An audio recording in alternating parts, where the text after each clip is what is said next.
আসসালামু আলাইকুম। এটেন বাংলা সংবাদে সবাইকে স্বাগত জানাচ্ছি। আমি শারমিন সালাম। শুরুতে বিআরবি কেবলস সংবাদ শিরোনাম। শারীরিক ও মানসিক অসুস্থতা দেখিয়ে মোহাম্মদ শাহাবুদ্দিনের পদত্যাগ, ভারপ্রাপ্ত রাষ্ট্রপতি হাফিজ উদ্দিন আহমেদ, ভারপ্রাপ্ত স্পিকার কায়সার কামাল, পরবর্তী রাষ্ট্রপতি নির্বাচন 90 দিনে। সরে দাঁড়ালেও আপাতত দেশেই থাকবেন। এটেন বাংলার সাথে একান্ত সাক্ষাৎকারে মোহাম্মদ শাহাবুদ্দিন লন্ডনে গিয়ে শেখ হাসিনার সাথে ফোনালাপের বিষয় অস্বীকার।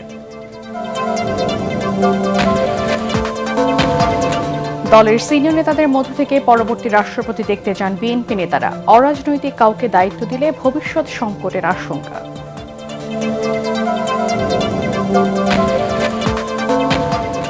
অর্থনৈতিক ও রাজনৈতিক চ্যালেঞ্জ মোকাবেলায় সরকার প্রতিশ্রুতিবদ্ধ, জানালেন মির্জা ফখরুল। নৈতিকতার প্রশ্নে কোনো ছাড় নয়, রোকন সম্মেলনের সতর্ক বার্তা জামায়াতের আমিরের। এবং যুক্তরাষ্ট্রের 10% শুল্ক আরোপে কোনো সমস্যা দেখছেন না বাণিজ্যমন্ত্রী। বিশ্ববাজার অস্থির হলেও নতুন করে দেশে জ্বালানির দাম বাড়ানোর পরিকল্পনা নেই। শুনছিলেন বিআরবি কেবলস সংবাদ শিরোনাম, এবারে বিস্তারিত। পদত্যাগ করলেন রাষ্ট্রপতি মোহাম্মদ শাহাবুদ্দিন। পদত্যাগপত্র গ্রহণ করে ভারপ্রাপ্ত রাষ্ট্রপতির দায়িত্ব পালন করবেন স্পিকার হাফিজ উদ্দিন আহমেদ। জাতীয় সংসদের শপথ কক্ষে সংবাদ সম্মেলনে স্পিকার জানান, অসুস্থতার কারণে দায়িত্ব থেকে সরে দাঁড়িয়েছেন মোহাম্মদ শাহাবুদ্দিন। হাফিজ উদ্দিন আহমেদ আরও বলেন, মাফিয়া সরকারের আমলে দায়িত্ব নিলেও সদ্য বিদায়ী রাষ্ট্রপতি বর্তমান সরকারের প্রতি শ্রদ্ধাশীল ছিলেন। সাজ্জাদ জাহানের রিপোর্ট। নানা জল্পনা কল্পনার অবসান ঘটিয়ে অবশেষে গুরুতর শারীরিক অসুস্থতার কারণ দেখিয়ে নির্ধারিত মেয়াদের 2.25 বছর আগে পদত্যাগ করলেন রাষ্ট্রপতি মোহাম্মদ শাহাবুদ্দিন। পদত্যাগপত্রে তিনি দাবি করেন, সাংবিধানিক বিপর্যয় থেকে দেশকে রক্ষা করতে দায়িত্ব পালন করেছেন তিনি। জাতীয় সংসদ ভবনে জরুরি সংবাদ সম্মেলনে শুরুতেই রাষ্ট্রপতি মোহাম্মদ শাহাবুদ্দিনের পদত্যাগপত্র গ্রহণ করা হয়েছে বলে জানান জাতীয় সংসদের স্পিকার হাফিজ উদ্দিন আহমদ। মহামান্য রাষ্ট্রপতি জনাব মোহাম্মদ শাহাবুদ্দিন তার স্বাক্ষরযুক্ত পদত্যাগপত্র আজ 24শে জুলাই 2026 9 শ্রাবণ 1433 রোজ শুক্রবার অপরাহ্ন 5:01 আমার নিকট পদত্যাগপত্র দাখিল করেছেন। গণ অভ্যুত্থান পরবর্তী সময়ে রাষ্ট্রীয় সংকটকালে দায়িত্ব পালন করে আসলেও আকস্মিক পদত্যাগের কারণ তুলে ধরেন স্পিকার। তিনি লিখিতভাবে জানিয়েছেন যে তিনি গুরুতর অসুস্থ, হৃদরোগ, উচ্চ রক্তচাপ, ডায়াবেটিস ও কিডনি জটিলতায় তিনি ভুগছেন। এসব রোগের প্রাদুর্ভাবে এবং শারীরিক ও মানসিক অসমর্থতার কারণে রাষ্ট্রপতির মতো গুরুত্বপূর্ণ সাংবিধানিক পদের দায়িত্ব পালন করা তার পক্ষে সম্ভব হচ্ছে না। সংবাদ সম্মেলনে স্পিকার আরও জানান, রাষ্ট্রপতির পদত্যাগের ঘটনা নতুন কিছু নয়।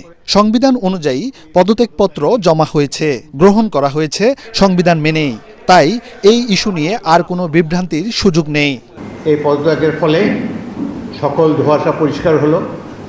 কোনো ধরনের বিশৃঙ্খলা বা কোনো ধরনের বিরূপ মনোভাব কিংবা কনফিউশন যাতে এসব ব্যাপারে না ঘটে। প্রশ্নের জবাবে ভারপ্রাপ্ত রাষ্ট্রপতি হাফিজ উদ্দিন আহমদ জানান, পতিত আওয়ামী লীগ সরকারের আমলে নিয়োগ পেলেও সাংবিধানিক দায়িত্বের প্রতি শ্রদ্ধাশীল ছিলেন মোহাম্মদ শাহাবুদ্দিন।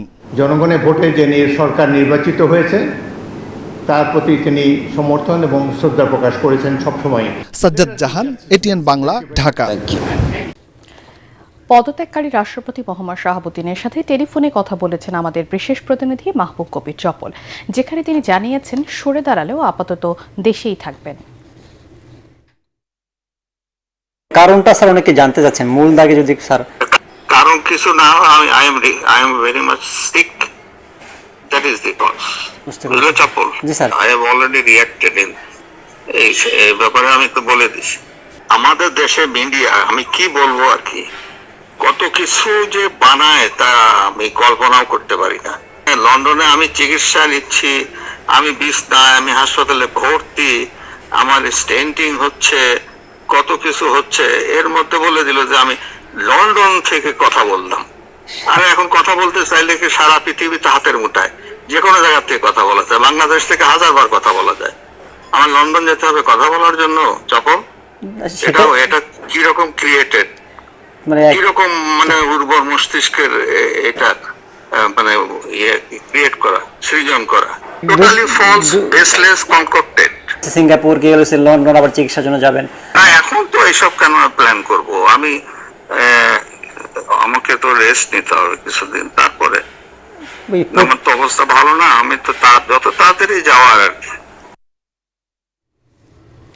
দর্শক, এই মুহূর্তে বঙ্গভবনে আছেন সহকর্মী তৌহিদুর রহমান তুহি, সরাসরি যুক্ত হচ্ছে তার সাথে। তুহি, পদত্যাগের পর আপনার কাছে সর্বশেষ কি তথ্য আছে মোহাম্মদ শাহাবুদ্দিনকে নিয়ে? জি, আপনি যেমনটি বলছিলেন, রাষ্ট্রপতি মোহাম্মদ শাহাবুদ্দিন কিন্তু পদত্যাগ করেছেন এবং স্পিকারের কাছে এই পদত্যাগপত্রটি বিকেল 5:01 গৃহীত হয়েছে। এরপর আমরা বঙ্গভবন এলাকায় আছি, এখানে আমরা এখানকার পরিবেশ দেখতে পেয়েছি। স্বাভাবিকভাবে যে এই ধরনের নিরাপত্তা বেষ্টনী থাকে সেই নিরাপত্তা বেষ্টনী আছে, এখানে কড়া কোনো নিরাপত্তা বেষ্টনী নয়।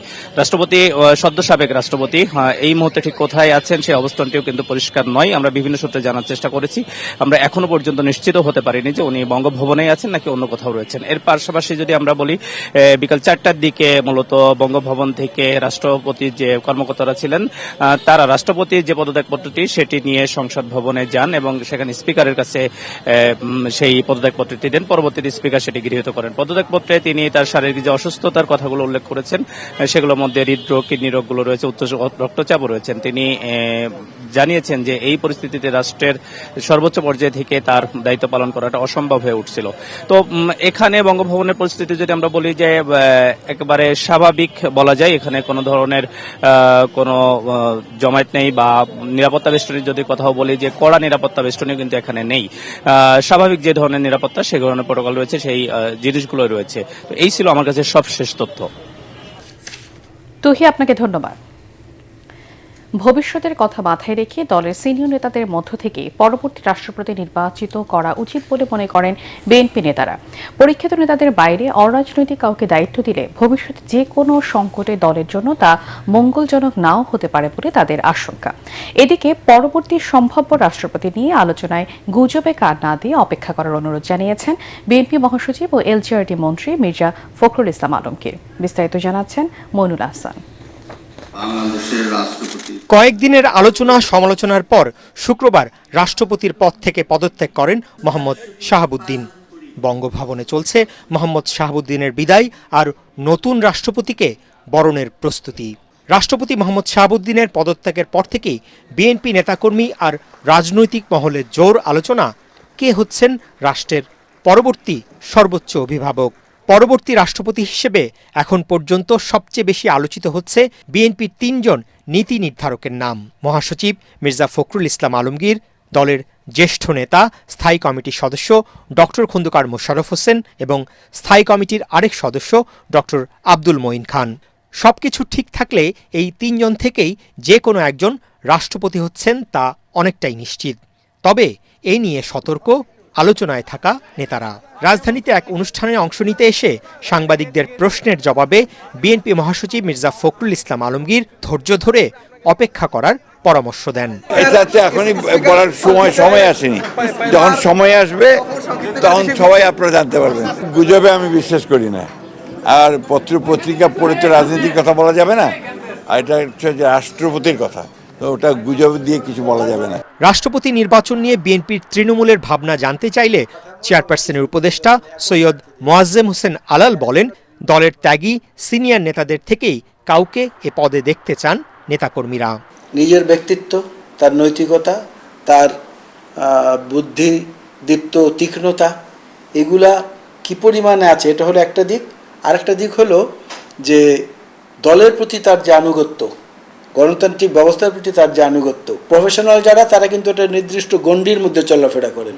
একজন রাজনীতিবিদ কিন্তু হুট করে রাস্তার পাশের চায়ের দোকানেও বসতে পারেন, আবার ইচ্ছা করলে বঙ্গভবনে গিয়ে একটা রাষ্ট্রীয় ভোজসভায় অংশগ্রহণ করতে পারেন।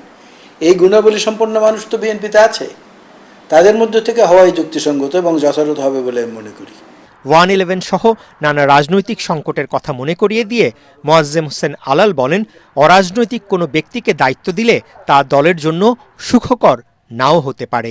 জনাব ইয়াজউদ্দিন আহমেদ সাহেব, তাকে আমরা বাইরে থেকে নিয়ে এসেছিলাম, তিনি কিন্তু উল্টো দিকে দৌড় দিয়েছেন। এখন ট্রেনের ইঞ্জিন যদি বগি রেখে শুধু ইঞ্জিন চলে যায়, তাহলে তো যাত্রীরা বসে থাকতে হয়। তো 2007-এ আমাদের অবস্থা তাই হয়েছে। এই জিনিসগুলো বিবেচনা করি আমার মনে হয় দলের মধ্যে বিশ্বস্ত, দলের প্রতি আনুগত্য এবং পরীক্ষিত জিয়া এবং বেগম খালেদা জিয়ার অনুসারী এরকম যারা, তাদের মধ্যে থেকে রাষ্ট্রপতি নির্বাচিত হওয়া উচিত। বিএনপির সিনিয়র নেতারা আভাস দেন, জাতীয় সংসদের পরবর্তী অধিবেশন শুরু হতে কয়েক মাস সময় হাতে থাকায় রাষ্ট্রপতি নির্বাচনে দল কিছুটা সময় নিতে পারে। আর সংবিধান অনুযায়ী নতুন রাষ্ট্রপতি নির্বাচিত হওয়ার আগ পর্যন্ত ভারপ্রাপ্ত হিসেবে দায়িত্ব পালন করে যাবেন স্পিকার হাফিজউদ্দিন আহমদ। সাধারণ চৌধুরী, চট্টগ্রাম 15, মাসুদ পারভেজ, মইনুল হাসান, এটিএন বাংলা, ঢাকা। রংপুর 4।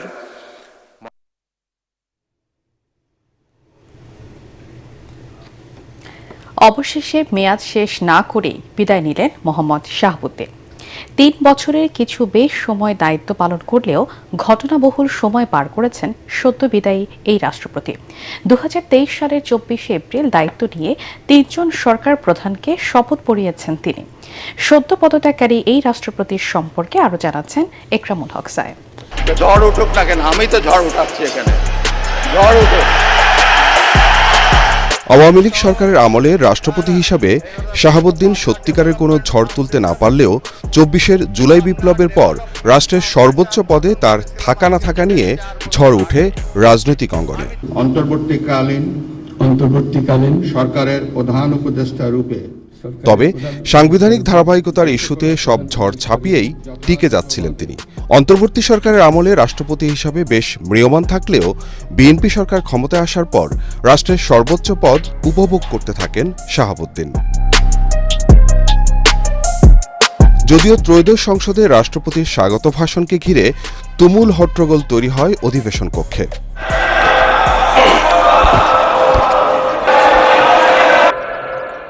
সংসদে তার উপস্থিতির প্রতিবাদ জানিয়ে ওয়াকআউট করে বিরোধী দল। আপনাদের সবাইকে জানাই আন্তরিক অভিনন্দন ও শুভেচ্ছা।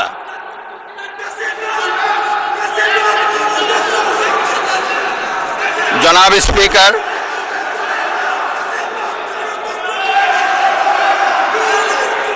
ওই ভাষণে আওয়ামী লীগ সরকারের আমলে দেয়া বক্তব্যের পুরো বিপরীত বাক্য উচ্চারিত হয় শাহাবুদ্দিনের কণ্ঠে।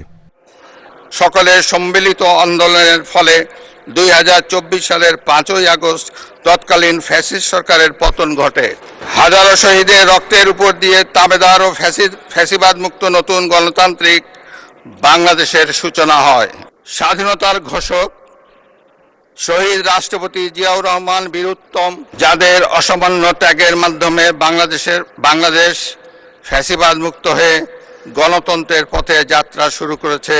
শাহাবুদ্দিনের রাজনৈতিক ও ব্যক্তিগত ভাবমূর্তির সবচেয়ে বড় ক্ষতি হয়েছে তার বিভিন্ন সময়ে দেয়া পরস্পর বিরোধী এমন বক্তব্যের কারণে। প্রধানমন্ত্রী শেখ হাসিনা আজ রাষ্ট্রপতির কাছে পদত্যাগপত্র জমা দিয়েছেন এবং আমি তা গ্রহণ করেছি। 2024 সালের 5 আগস্ট জাতির উদ্দেশ্যে দেয়া ভাষণে শেখ হাসিনার পদত্যাগপত্র গ্রহণ করার কথা বললেও কয়েক মাস পর এক সাক্ষাৎকারে উল্টো কথা বলেন রাষ্ট্রের সর্বোচ্চ পদে থাকা ব্যক্তি। একজন রাষ্ট্রপতির বক্তব্যে এই ধরনের অসামঞ্জস্যতা শুধু রাজনৈতিক বিতর্কই তৈরি করেনি, বরং রাষ্ট্রীয় নথি, সাংবিধানিক প্রক্রিয়া ও রাষ্ট্রপতির দপ্তরের বিশ্বাসযোগ্যতা নিয়েও প্রশ্ন ওঠে। সব আলোচনা ছাপিয়ে বিএনপি সরকার গঠনের পর এক ধরনের রাজনৈতিক বোঝাপড়ার মাধ্যমে রাষ্ট্রপতি হিসাবে মেয়াদ পূর্ণ করার দিকে যাচ্ছিলেন মোহাম্মদ শাহাবুদ্দিন। কিন্তু 6 মাস না যেতেই হঠাৎ ইউটার্ন।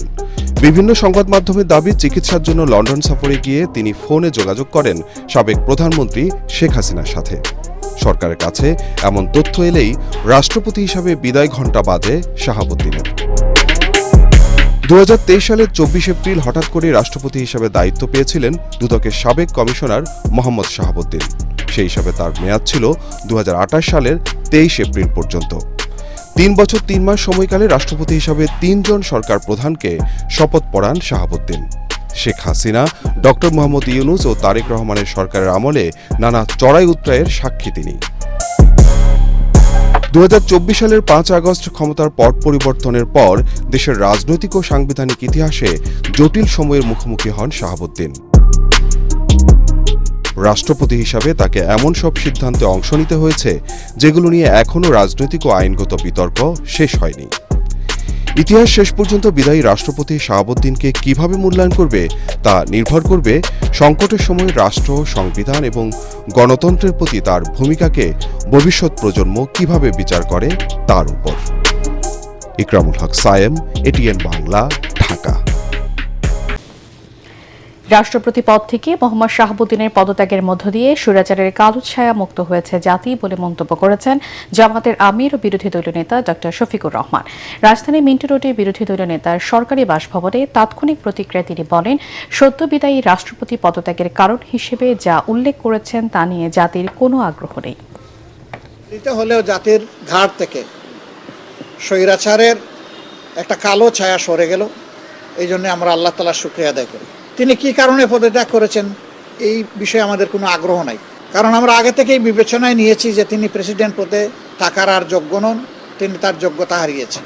অস্থায়ী প্রেসিডেন্ট হিসাবে বর্তমান মাননীয় স্পিকার দায়িত্ব গ্রহণ করেছেন, আমরা তাকে অভিনন্দন জানাই এবং আমরা তাকে আশ্বস্ত করছি তিনি যতদিন দায়িত্ব পালন করবেন, আশা করব যে তিনি ন্যায়নিষ্ঠভাবে এই দায়িত্ব পালন করবেন, নির্মোহভাবে দায়িত্ব পালন করবেন, কারো প্রতি তিনি কোনো ধরনের কোনো পক্ষপাতিত্ব করবেন না। প্রধানমন্ত্রী তারেক রহমানের নেতৃত্বে জুলাই সনদ বাস্তবায়নের পাশাপাশি দেশের অর্থনৈতিক ও রাজনৈতিক চ্যালেঞ্জ মোকাবেলায় সরকার নিরলসভাবে কাজ করছে বলে জানালেন এলজিআইডি মন্ত্রী মির্জা ফখরুল ইসলাম আলমগীর। রাজধানীর একটি হোটেলে বেঙ্গল ডেল্টা কনফারেন্সে তিনি কথা বলেন। মির্জা ফখরুল বলেন, একটি বৈচিত্র্যময় দেশ গঠনে সরকার প্রতিশ্রুতিবদ্ধ এবং একই সাথে আঞ্চলিক সম্পর্ক উন্নয়নেও বিশেষভাবে আগ্রহী। তিনি বলেন, ইরান, যুক্তরাষ্ট্র, রাশিয়া, ইউক্রেন যুদ্ধ দেশের অর্থনীতিকে চ্যালেঞ্জের মুখে ফেলেছে। সরকার সেই চ্যালেঞ্জ মোকাবেলার পাশাপাশি অর্থনীতি ও রাজনৈতিক কাঠামোকে ঠিক করার চেষ্টা করে যাচ্ছে। Money laundering. Our Prime Minister has already said he has committed that he will try to bring changes in the economy by inviting the other nations to participate in the economic development of the country. Jamaat Islami ও অন্যায় একসাথে চলবে না, নৈতিকতার প্রশ্নে জামাতে কোনো ছাড় নেই বলে সতর্ক করেছেন দলের আমির ডক্টর শফিকুর রহমান। ঢাকা জেলা জামাতের রোকন সম্মেলনে তিনি আরও বলেন, সংবিধান অনুযায়ী গণভোট অবৈধ হলে বর্তমান সরকারও অবৈধ। ফ্যাসিবাদ আমলে নির্যাতনের শিকার সকলের দায়-দায়িত্ব নেওয়া সরকারের নৈতিক দায়িত্ব বলেও মন্তব্য করেন জামাতে আমির। হুমায়ুন চিশতির রিপোর্ট। রাজধানীর ইনস্টিটিউশন অব ডিপ্লোমা ইঞ্জিনিয়ার্স মিলনায়তনে আয়োজন করা হয় ঢাকা জেলা জামায়াতের ষান্মাসিক রোকন সম্মেলন। এতে জামায়াতের আমির ও বিরোধী দলীয় নেতা ডক্টর শফিকুর রহমান নেতাকর্মীদের সতর্ক করে বলেন, নৈতিকতার প্রশ্নে কোনো ছাড় নেই। ভুল ত্রুটি চোখে পড়লে সাথে সাথে ধরিয়ে দেওয়ার আহ্বান জানান তিনি। আমরা মানুষ, আমাদের ভুল ত্রুটি হয়। আমরা একটা কথা পরিষ্কার বলেছি যে অন্যায় আর জামাতে ইসলামী একসাথে চলে না। নৈতিকতার প্রশ্নে জামাতে ইসলামীতে কোনো ছাড় নাই। আমাদের অন্যায় অপরাধ দেখলে আমাদেরকে ধরে দিন, আমরা কথা দিচ্ছি আমরা সংশোধন করব। আমি সহকর্মীদেরকে বলবো, গায়ে যদি আপনার সাদা কাপড় থাকে আপনাকে যত্নশীল হতে হবে। জুলাই জাদুঘর এখনো চালু না করায় ক্ষোভ প্রকাশ করেন জামায়াত আমির। এটা 1 জুলাই খুলে দিতে অসুবিধা কোথায় ছিল? তাইলে পুরো জুলাই মাস জুড়ে আমাদের বীরদেরকে মানুষ আরো বেশি শ্রদ্ধার সাথে স্মরণ করার সুযোগ পেত। শুধু জুলাই নয়, 15.5 বছরে এই ফেসিবাদী জালেমদের হাতে যারাই শহীদ হয়েছেন, গুম হয়েছেন, পঙ্গু হয়েছেন, তাদের সকলের দায়িত্ব নেওয়া সরকারের নৈতিক দায়িত্ব। গণভোট ইস্যুতে সংবিধান নিয়ে বেশি ঘাটাঘাটি করলে সরকার অস্তিত্ব সংকটে পড়বে বলে মন্তব্য করেন বিরোধী দলীয় নেতা। জনগণ চেয়েছে এই ভোট, গণভোট দুইটাই চেয়েছে জনগণ। একটা রায় আপনি মানেন আর একটা রায় মানেন না। এখন সমাধান যদি সংসদে না হয় তাহলে রাজপথে হবে। বেশি সংবিধান কসলাইতে যাইয়েন না, সংবিধান কসলাইলে নিজেদের অস্তিত্ব আর খুঁজে পাবেন না। সীমান্তে বাড়াবাড়ি না করার জন্য প্রতিবেশী দেশগুলোর প্রতি হুঁশিয়ারি উচ্চারণ করেন জামায়াত আমির ডক্টর শফিকুর রহমান। ধন্যবাদ। হুমায়ুন চিশতি, এটিএন বাংলা, ঢাকা। যুক্তরাষ্ট্র কোনো দেশের ওপর নতুন করে শুল্ক আরোপ করেনি, বরং আগের শুল্কই আইনি বাধ্যবাধকতায় নতুন নামে প্রতিস্থাপন করা হয়েছে বলে জানিয়েছেন বাণিজ্যমন্ত্রী খন্দকার আব্দুল মোক্তাদির। শুক্রবার সিলেটে চা শ্রমিকদের বিনামূল্যে মেডিকেল ক্যাম্পের উদ্বোধন করে তিনি কথা বলেন। মন্ত্রী বলেন, নতুন 10% শুল্ক আরোপে কোনো সমস্যা হবে না।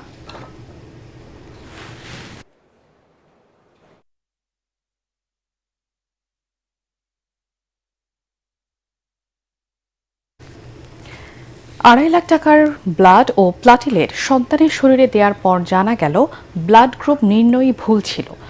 এ পজিটিভ শিশু শরীরে দেয়া হয়েছে এ নেগেটিভ রক্ত। এমন কাণ্ড ঘটিয়েছে রাজধানীর মগবাজারের ন্যাশনাল ব্লাড ব্যাংক। ভুলের শুরুটা করে শ্যামলীর সরকারি শিশু হাসপাতাল। এ নেগেটিভ রিপোর্ট দেয় তারা। ভুল রক্ত প্লাটিলেট দেওয়ার কারণে ক্যান্সার আক্রান্ত শিশুটির অবস্থার অবনতি হয়েছে। দায়ী দুই প্রতিষ্ঠানের বিচার চাইছে তার পরিবার। মাহবুব কবির চপলের অনুসন্ধানী রিপোর্ট। ক্যামেরায় ছিলেন এমদাদুল হক ও নিরঞ্জন দেব। যে সন্তানকে নিয়ে মামুন দম্পতির দুচোখ ছিল আনন্দে টলমল, সেই সন্তানের কষ্টেই এখন তাদের দুচোখ ভরা জল। গত 2 জুন মুন্সিগঞ্জ থেকে ঢাকার শ্যামলীর সরকারি শিশু হাসপাতালে 1 বছরের অসুস্থ আয়মানকে ভর্তি করে তার পরিবার। পরীক্ষা নিরীক্ষায় তার ব্লাড ক্যান্সার ধরা পড়ে। রক্ত পরীক্ষা করে তাকে এ নেগেটিভ ব্লাড ও প্লাটিলেট দিতে বলেন ডাক্তাররা। রক্ত নিতে পাঠিয়ে দেওয়া হয় মগবাজারের national blood bank apheresis and transfusion সেন্টারে। তারা রক্তের নমুনা পরীক্ষার পর ডোনারের সাথে ক্রস ম্যাচিং করে এ নেগেটিভ ব্লাড ও প্লাটিলেট দেয়। শিশু হাসপাতালে 2 বার দেওয়ার পর আয়মানকে ঢাকা মেডিকেলে সরিয়ে নেন স্বজনরা। এখানে আরও 14 বার এ নেগেটিভ ব্লাড ও প্লাটিলেট দেওয়ার পরও শিশুটির শারীরিক উন্নতি না হওয়ায় ডাক্তারদের সন্দেহ হয়। পরে বাংলাদেশ মেডিকেল বিশ্ববিদ্যালয়ে রক্তের ক্রস ম্যাচিং করতে গিয়ে দেখা যায় শিশুটির ব্লাড এ পজিটিভ। ঢাকা মেডিকেল ও পপুলার হাসপাতালের পরীক্ষাতেও এ পজিটিভ ফলাফল আসে। তো আমার শিশু এখন বাঁচবে কিনা তাও কোনো গ্যারান্টি নেই। এখন এইরকম পর্যায়ে গেছে যেন ওরা ভুল ব্লাড দেওয়ার কারণে আমার শিশুরা আজকে মৃত্যুর অবস্থায়। এটার আমি ন্যায্য বিচার চাই। ঠিক আছে। শিশু হাসপাতালের পরিচালক বলছেন, রক্তের গ্রুপ নির্ণয়ে তাদের ভুল হতে পারে কিংবা শিশুটির ব্লাড গ্রুপ বদলে যেতে পারে। Is it possible for a 2-year-old child to change blood group A negative to A positive? দেখেন আপনি তাকান, আমার এটার দিকে তাকান। Does not normally change. Normally কিন্তু এটা চেঞ্জ হয় না। অ্যাবনর্মাল ক্ষেত্রে তার মানে নর্মালি হয় না মানে কি অ্যাবনর্মালি চেঞ্জ হতে পারে। তবে বাংলাদেশ মেডিকেল বিশ্ববিদ্যালয়ের ট্রান্সফিউশন মেডিসিন বিভাগের চেয়ারম্যান বলছেন, মানুষের ব্লাড গ্রুপ কখনো পরিবর্তন হয় না। ব্লাড গ্রুপিংয়ের ক্ষেত্রে সঠিক যে আমাদের গ্রুপিং টেকনিকটা আছে এটা ফলো করা উচিত প্রত্যেকটা সেন্টারে। পজিটিভকে নেগেটিভ যদি দেয় তাহলে এখানে কোনো সমস্যা হবে না। আমার সাবজেক্ট নেগেটিভ, যদি আমি পজিটিভ ট্রান্সফিউশন দেই সেটা কোনো ক্ষেত্রে হতে পারে। মগবাজারের ন্যাশনাল ব্লাড ব্যাংক থেকে 17 বার ব্লাড ও প্লাটিলেট নেয়ার সময় প্রতিবারই গ্রুপ পরীক্ষা ও ক্রস ম্যাচিংয়ের ফি নেওয়া হয়েছে, কিন্তু তারা স্যাম্পল পরীক্ষা করেছে মাত্র 2 বার। ফলে শিশু হাসপাতালের ভুল আর ধরা পড়েনি। সে কারণেই শিশুটির ক্যান্সার ছড়িয়ে পড়েছে। যেহেতু পেশেন্ট আমার এ নেগেটিভ, এটা আমি গ্রুপ চেক করার পরে জানতে পারলাম। আমি পেপারসে পাচ্ছি হচ্ছে এ নেগেটিভ। তো আমাকে মানে প্রতিবার তো পুনরায় চেক করার প্রয়োজন নেই। ওরা যদি ক্রস ম্যাচ না করে ইট ইজ দেয়ার ফল্ট। তাদের ফল্ট অবশ্যই, তাহলে তাদেরটা ফল্ট যে আমরা তাদেরকে টাকা দিচ্ছি। যেহেতু আমার এখানে প্রথম দিন এ নেগেটিভ আসলো, সেকেন্ড টাইম এ নেগেটিভ আসলো, তো এখন আমি ধরে নিতে পারি হয়তো সামহাউ কোথাও একটা মিস্টেক ছিল, হয়তো টেম্পারেচার অ্যাডজাস্টমেন্ট গিয়েছিল, অথবা সেলগুলো মানে ভাঙতে সময় নিচ্ছিল, বা আরেকটু সময় নিয়ে চেক করাটা দরকার ছিল। এ বিষয়ে স্বাস্থ্যমন্ত্রীর সাথে দেখা করলে তিনি জানান তদন্ত করা হচ্ছে, তবে ক্যামেরার সামনে কথা বলতে চাননি তিনি। এই ভুলের কারণে শিশু হাসপাতালকে 1 কোটি টাকা ক্ষতিপূরণ দিতে উকিল নোটিশ পাঠানো হয়েছে। পৃথিবীতে কেউ কোনো কাজে বলতে পারবে না যে আমি 100% আমার রাইট হবে। আমার ভুল হতে পারে, আমি দায় নিব। আমরা তো অলরেডি কমিটি করে ইনভেস্টিগেশন করছি। এ অবস্থায় তাদের নিজস্ব তদন্তে প্রকৃত সত্য বেরিয়ে আসবে কিনা তা নিয়ে সন্দেহান ভুক্তভোগী শিশুটির পরিবার। আপনার ডক্টরের তদন্ত, আপনার দেন, আপনারা আমাকে ডক্টর দেন। মাহবুব কবির চপল, ATN বাংলা, ঢাকা।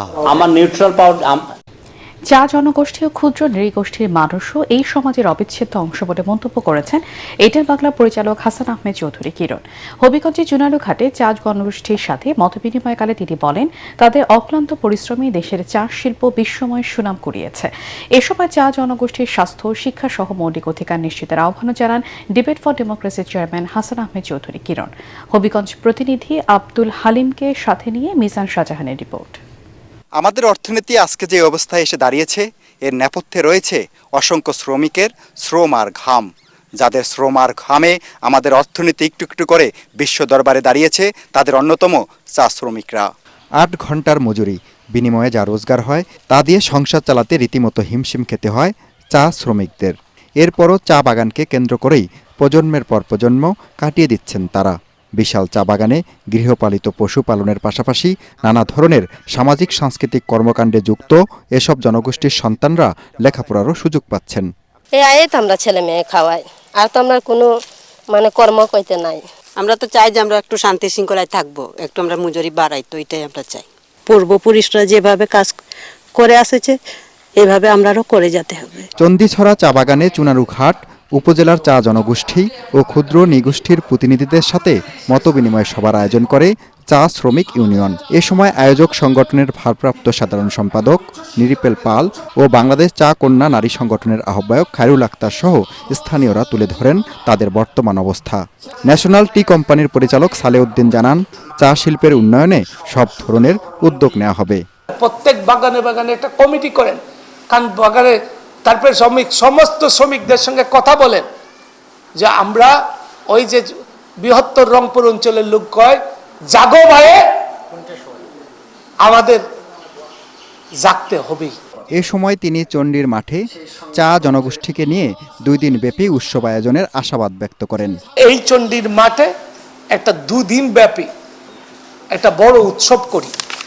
সেই উৎসবের নাম হবে বৈচিত্র্যের উৎসব বা ক্ষুদ্র জাতিগোষ্ঠীর উৎসব বা শ্রমিকদের উৎসব। প্রধান অতিথির বক্তব্যে এটিএন বাংলার পরিচালক ও ডিবেট ফর ডেমোক্রেসির চেয়ারম্যান হাসান আহমেদ চৌধুরী কিরণ বলেন, বর্তমান সরকার সামাজিক সুরক্ষা খাতকে গুরুত্ব দিয়ে ফ্যামিলি কার্ড সহ নানা ধরনের উদ্যোগ নিচ্ছে। চা জনগোষ্ঠীর জীবনমান উন্নয়নেও সরকার উদ্যোগ নেবে বলে আশা তার। লন্ডভন্ড অর্থনীতির উপর যে দেশটা দাঁড়িয়ে আছে, এই দেশটাকে শক্তিশালী করবার জন্য আমাদের যে প্রধান যে রপ্তানি খাত, সেটি চা শিল্পের, সেই চা শিল্প খাত, সেই খাতকে ধ্বংস করে দেওয়া হয়েছে। সেই খাতে মালিক শ্রমিকদের মধ্যে একটা ব্যবধান তৈরি করা হয়েছে। বর্তমান সরকারের সামাজিক সুরক্ষা খাতে অনেকগুলি গুরুত্বপূর্ণ ফ্ল্যাগশিপ প্রোগ্রাম গ্রহণ করেছে। ফ্যামিলি কার্ড দিচ্ছে, কৃষক কার্ড দিচ্ছে, ক্রীড়া যারা ভালো খেলেন তাদেরকে কার্ড দিচ্ছে, নানা কার্ড তারা দিচ্ছেন। চা জনগোষ্ঠীর যে প্রতিনিধিরা, তারা মাননীয় প্রধানমন্ত্রীর সাথে যদি একটু সামান্য সময়ের জন্য তারা দেখা করতে পারেন, তাহলে হয়তোবা তাদের হতাশা কিছুটা হলেও কেটে যাবে। পাহাড় ও সমতলের ক্ষুদ্র নৃগোষ্ঠীর ভাষা, সংস্কৃতি, চিরায়ত ঐতিহ্য যেন হারিয়ে না যায়, সেজন্য সকলের দায়িত্বশীল ভূমিকা আশা করেন তিনি। চা জনগোষ্ঠী বলতে যত ধরনের এই পাহাড়ে বসবাসকারী যত ধরনের জনগোষ্ঠী রয়েছে, পাহাড়ি জনগোষ্ঠী রয়েছে, পাহাড়ের বাইরে জনগোষ্ঠী রয়েছে, প্রত্যেকের সুরক্ষার জন্য আমরা কাজ করতে জন্য অনুরোধ করব। একই সাথে আমি বলবো, তাদের যে সংস্কৃতি রয়েছে, তাদের যে ভাষা রয়েছে, তাদের যে ঐতিহ্য রয়েছে, সেই ঐতিহ্য যাতে হারিয়ে না যায়। চা শ্রমিক ও ক্ষুদ্র নৃগোষ্ঠীকে নিয়ে এটিএন বাংলায় অনুষ্ঠান নির্মাণের পরিকল্পনার কথাও জানান হাসান আহমেদ চৌধুরী কিরণ। মিজান শাহজাহান, এটিএন বাংলা, চুনারুঘাট, হবিগঞ্জ। সরকার মাদকের বিরুদ্ধে কঠোর অবস্থানে রয়েছে উল্লেখ করে বিএনপির স্বেচ্ছাসেবক বিষয়ক সম্পাদক মীর শরফত আলী সফু বলেছেন, মাদকের বিরুদ্ধে শুধু সরকারের নয়, দলের প্রতিটি নেতাকর্মীকেও সোচ্চার হতে হবে। মুন্সিগঞ্জের শ্রীনগর উপজেলার ফুলকুচি গ্রামে আয়োজিত এক মাদক বিরোধী সমাবেশে তিনি আরও বলেন, বিএনপি একটি জনবান্ধব দল হিসেবে সবসময় জনগণের স্বার্থে কাজ করে যাচ্ছে। দেশ থেকে সব ধরনের অপরাধ নির্মূল করতে হলে মাদকের বিরুদ্ধে সম্মিলিত প্রতিরোধ গড়ে তুলতে হবে। সমাবেশে বক্তারা মাদকমুক্ত সমাজ গঠনে সকল শ্রেণী পেশার মানুষকে একসাথে কাজ করার আহ্বান জানান। মাদকের জন্য এই বর্তমান সরকার একটি কঠিন আইন করছে এবং এই আইনের মাধ্যমে কেউ পার পাবে না, কারো পার পাওয়ার কোনো সুযোগ নাই। এবারে অর্থ সংবাদ।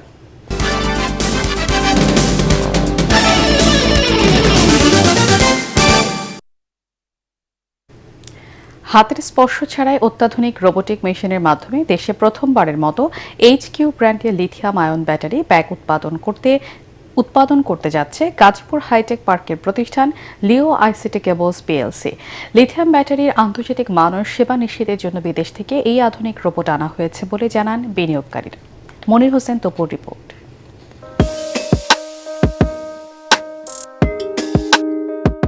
গাজীপুর হাইটেক পার্কের প্রতিষ্ঠান Leo ICT cables PLC optical fibre কেবলসের পাশাপাশি গেল 2 বছর ধরে অত্যাধুনিক লিথিয়াম আয়ন ব্যাটারি প্যাক উৎপাদন করে আসছে। দিন দিন এই পণ্যের চাহিদা বাড়ায়, গ্রাহকরা যাতে আন্তর্জাতিক মানের সেবা পায় সেজন্য নানা চ্যালেঞ্জ মোকাবেলা করে অত্যাধুনিক রোবোটিক মেশিন আনা হয়েছে। এরই মধ্যে শত কোটি টাকার উপরে বিনিয়োগ করেছে প্রতিষ্ঠানটি। আমরাই প্রথম লিথিয়াম আয়ন ব্যাটারি প্যাক উৎপাদনকারী প্রতিষ্ঠান। আমরাই বাংলাদেশের প্রথম রোবোটিক মেশিন নিয়ে আসছি। ডে বাই ডে আমরা আধুনিক যে সিস্টেম এটা আরো ডেভেলপ হবে। ক্ষতিকর লিড অ্যাসিড ব্যাটারির পরিবর্তে পরিবেশ বান্ধব লিথিয়াম আয়ন ব্যাটারির চাহিদা বিশ্বজুড়ে। তাই রোবোটিক মেশিন দিয়ে হাতের কোনো ছোঁয়া ছাড়াই এই ব্যাটারির উৎপাদন প্রক্রিয়া শুরু করেছে লিও আইসিটি কেবলস পিএলসি। 40 ক্যাটাগরির প্রতিদিন 400 ব্যাটারি প্যাক উৎপাদন করতে পারবে রোবটটি।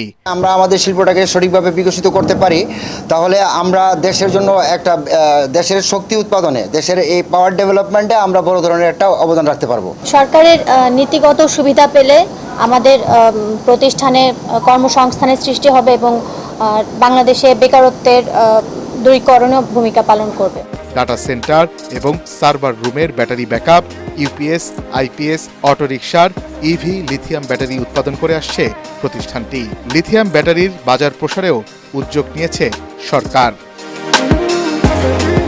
মনির হোসেন তপু, এটিএন বাংলা, গাজীপুর। এবারে খেলার খবর।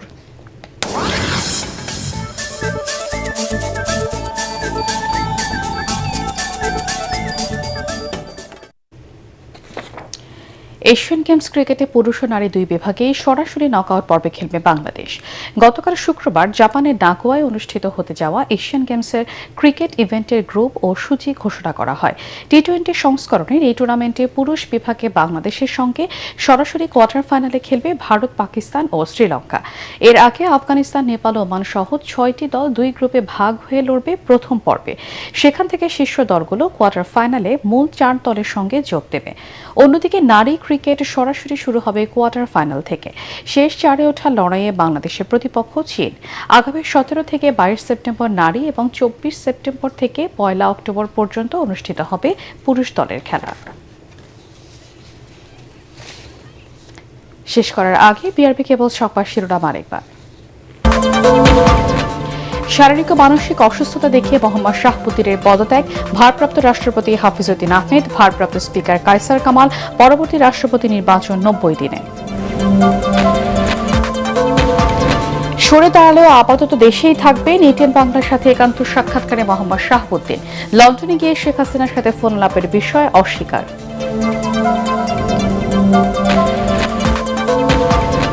দলের সিনিয়র নেতাদের মধ্য থেকে পরবর্তী রাষ্ট্রপতি দেখতে চান বিএনপি নেতারা, অরাজনৈতিক কাউকে দায়িত্ব দিলে ভবিষ্যৎ সংকটের আশঙ্কা।